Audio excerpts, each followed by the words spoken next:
Hello, everyone, and thank you for attending this session. My name is Molly Harry, and I'm a professor of recreation and sport management at the University of Arkansas, and I'm excited to share with you today my work on amateurism as a case for using path dependence theory in college athletics. So first, just a little bit about this tension between academics and athletics and how it's rooted in amateurism. So this tension between the goals, missions, and values of academics and athletics has been around since the two became coupled in the mid-1800s. But it's particularly contentious at the most elite or most high-profile institutions, which are classified as Division I, and they compete in the National Collegiate Athletic Association, or the NCAA. So and this tension has arguably been exacerbated more in recent years.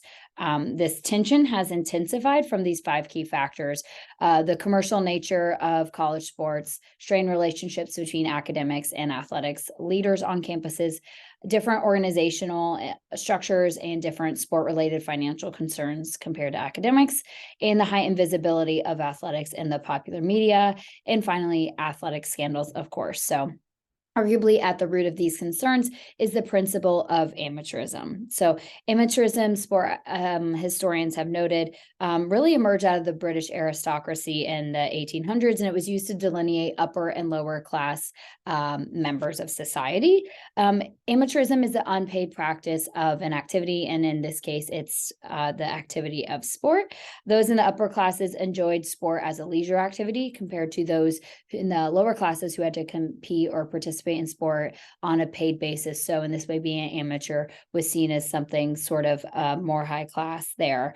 The NCAA grabbed onto this principle in the early 1900s of amateurism, and it's been really steadfastly maintained over the years. But we've, of course, seen some recent challenges with amateurism wallowing there with athletes' ability to profit off of their name, image, and likeness most recently.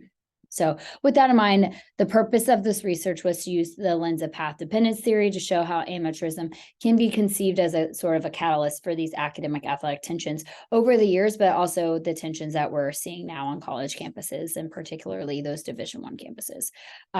The purpose of this work is twofold. It's to center this principle of amateurism and understanding the strains between athletics and academics arms of college campuses, and also to place the academic athletic divide into sort of this unique and novel framework. Ideally, such a framework can help us better understand this uneasy marriage between academics and athletics, and hopefully result in some meaningful advancements in healing that relationship going forward. So the framework here is path dependence theory. So a path is a rigidified, potentially inefficient action pattern that's been built up by unintended consequences of former decisions and positive feedback processes. So that decision to have an amateur model of college athletics is where that starts, and then it sort of just funnels down over the years, and which we'll get to here in a minute. Such decisions and actions accumulate over time, become self-reinforcing, and ultimately create the current environment, culture, and norms of institutions. Those culture, norms, and environment are under this amateur umbrella there. And it's useful for explaining the continuity of some practices and values, such as the idea of amateurism, that are inefficient and or problematic. Path dependence theory also argues that current conditions are shaped by those sequence of previous actions and decisions that result in this particular outcome. So over the years, there's been challenges to amateurism, but the field of college athletics has continued to sort of come back to amateurism because of this path dependence cognitive process, and the fact that it's cultural and procedural as well is really important too. Let's move right along here. So here's the model that I've sort of created to sort of explain how amateurism is the root of this academic athletic divide here. So amateurism enabled commercialization.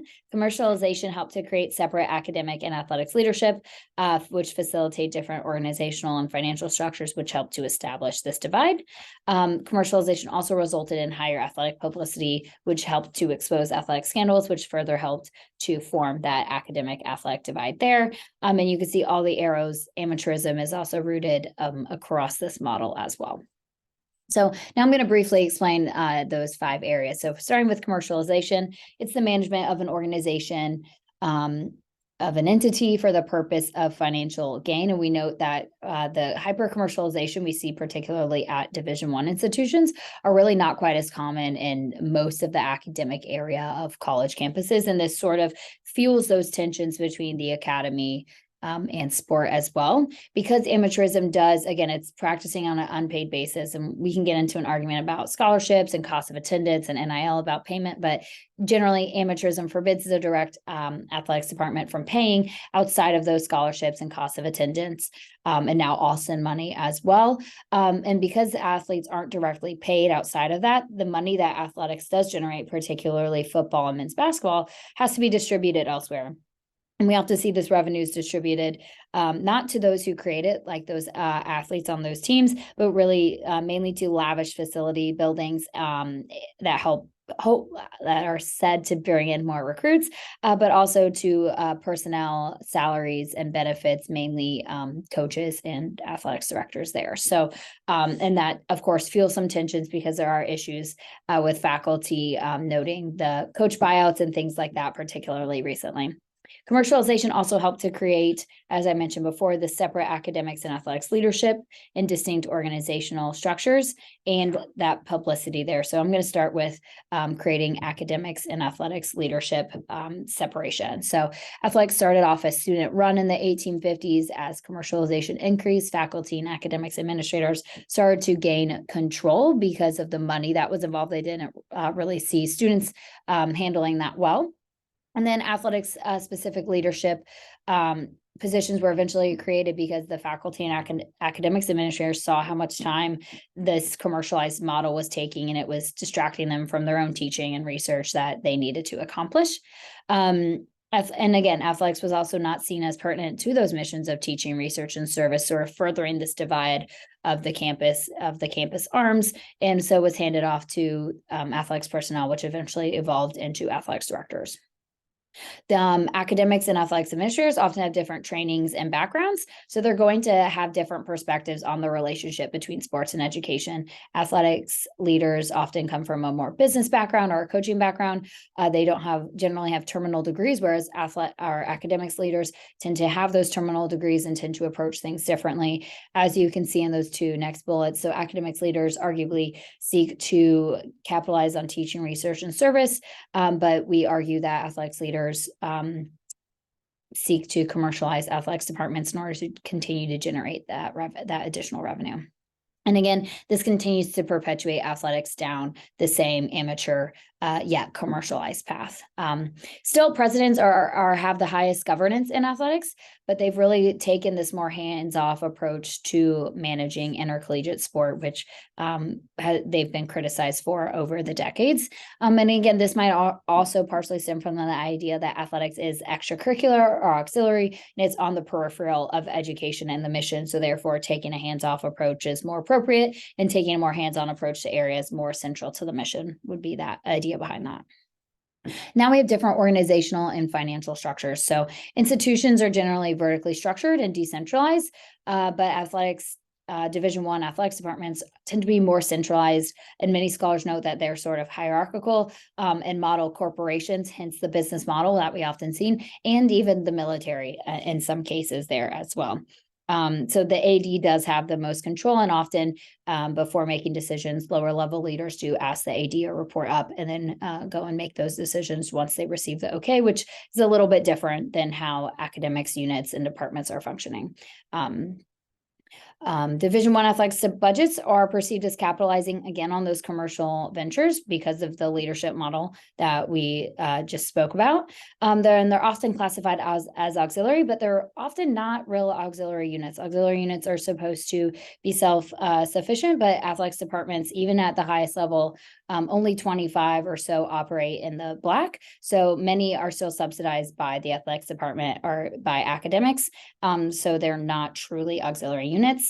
And thus their budgets have not been held to similar financial standards, and this does often bring scrutiny from faculty and academics administrators, and again heightening that division and that tension between sport and education on these facilities there. And also we tend to see a lot of pushback from the coach salaries, along with the lavish facilities that are built that continue to promote this commercialized venture, but are still rooted in amateurism, because those athletes who help generate that revenue do not really get the piece of the pie, as we like to say. Now, commercialization also enabled high athletics publicity. We note that the most common saying is that athletics is the front porch of Division I institutions there. So the fact that athletics often creates this high level of publicity and institutional awareness compared to teaching, research, and service, which are central to the mission of education, tends to get a lot of pushback and stress from faculty members as well. So this publicity is in the newspapers, began in newspapers, transitioned into radio, television, and streaming, and we're really focusing more so on the last two, but also online media now tends to also have a lot of publicity dedicated to intercollegiate athletics, and particularly, peak of March Madness, things like that really hone in on that publicity level. Athletics has also generally received positive press, particularly when it was first developing.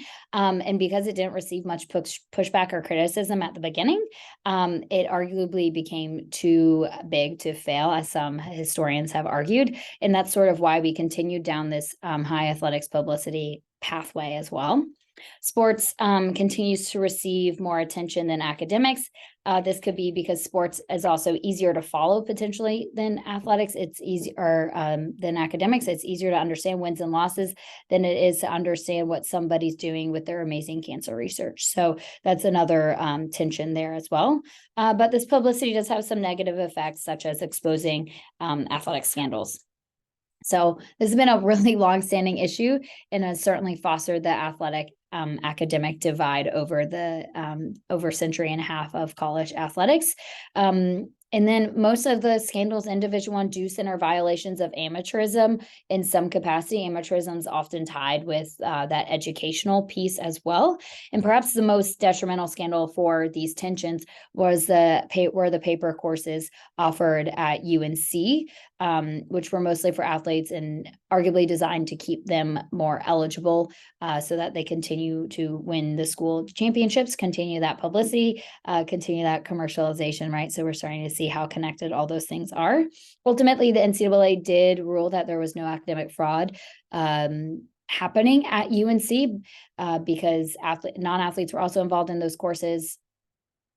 But tensions are high on that campus. Having been at UNC at the tail end of that scandal, I personally have lived that and experienced that as well. And these issues are also on a host of these big time college campuses. Southern Methodist University, for example, there are issues in the 80s with paying players. Penn State's and Michigan State's issues with sexual assault and sexual violence. So these scandals, while maybe not directly related to amateurism, still are exposed because of that high publicity and cause the tensions to remain.